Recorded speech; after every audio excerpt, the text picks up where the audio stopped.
જમ્મુ કાશ્મીરના પહેલગામમાં આતંકી હુમલામાં 3 ગુજરાતીઓના જીવ ગયા, જેમાં એક સુરતના શૈલેષભાઈ કથરિયા પર હતા.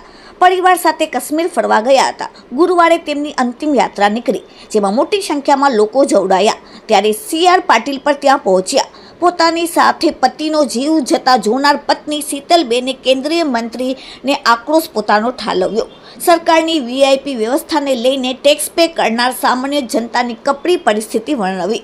શૈલેષ કથરિયાની પત્ની શીતલબેને વ્યથા ઠાલવતા CR પાટીલને કહ્યું કે ત્યાં કોઈ સુવિધા જ નહીં, કોઈ આર્મી નહીં, કોઈ પોલીસ નહીં. જ્યારે મોટા મોટા નેતા આવે કે VIP આવે ત્યારે પાછળ કેટલી ગાડીઓ, ઉપર હેલિકોપ્ટર કોનાથી ચાલે છે?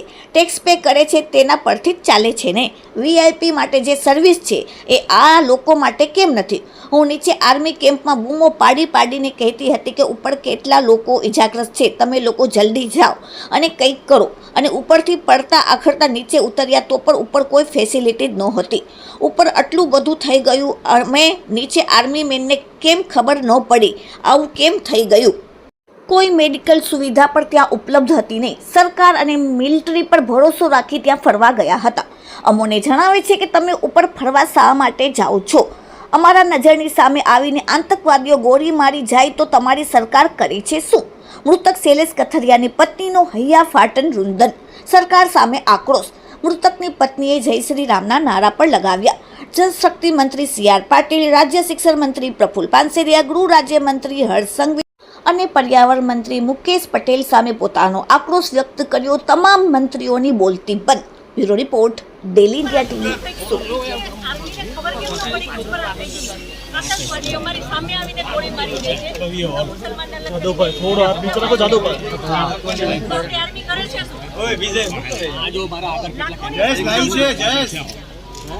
અને જે ટુરિસ્ટ પ્લેસ છે ત્યાં કોઈ આર્મી નહીં, કોઈ પોલીસમેન નહીં, કોઈ ફર્સ્ટ એડ કિટ નહીં, કાંઈ જ સુવિધા નહીં. એમાંથી એક આર્મી મેન એવું કહે છે કે તમે લોકો ઉપર ફરવા શું કામ જાઓ? હવે તમે મને એ વાતનો જવાબ આપો. જો આ રીતનું હતું તો તમે અમને જવાબ શું કામ દીધો? નહીં, હવે મારા ઘરનો સ્તંભ વયો ગયો છે. હવે તમે મને પાછો આપો, મને પાછો આપો. મારે બીજું કાંઈ ન જોઈએ. આજ પછી કોઈ દિવસ કોઈ વોટ જ નહીં કરતા. જો આપણી ગવર્મેન્ટને પોતાની સુવિધા રાખવી છે, તમારા પાછળ કેટલા VIP હોય છે, કેટલી ગાડીઓ હોય છે. તમારો જીવ છે.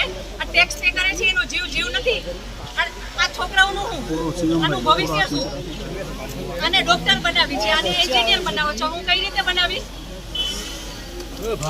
નહીં, મને ન્યાય જોઈએ. મારા છોકરાનું ફ્યુચર ખરાબ ન થવું જોઈએ.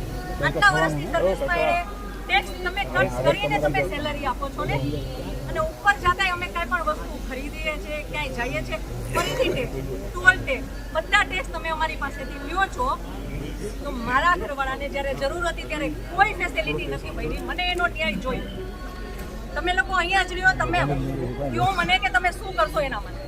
આ એક નહીં, આના જેવા જેટલા ભાઈઓ બધા નિર્દોષ હતા, બધાને આવડા છોકરા હતા. નહીં, સરકાર ખાલી એ છે કે અમે કરશું. આ બધું બની ગયું. આ બધાને હોસ્પિટલ ખબર નહીં શું ફેસિલિટી મળી ન મળી.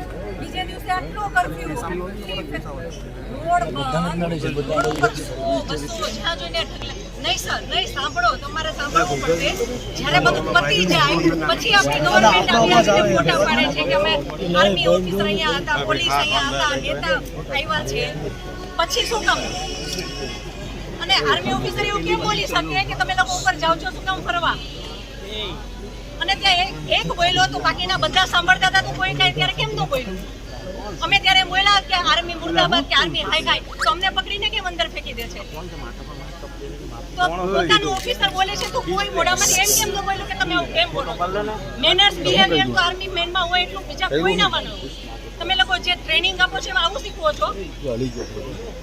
મને ન્યાય જોઈ. મારા એકના છોકરાઓને મારા પતિ માટે નહીં, ત્યાં જેટલા લોકોની જાન ગઈ છે એ બધા માટે ન્યાય જોઈ. બધાના છોકરાઓનું ફ્યુચર હોવું જોઈએ. બધા નહીં, ખાલી તમે ચોક્કસ એમ નહીં. અમને તમારા પર વિશ્વાસ હતો એટલે અમે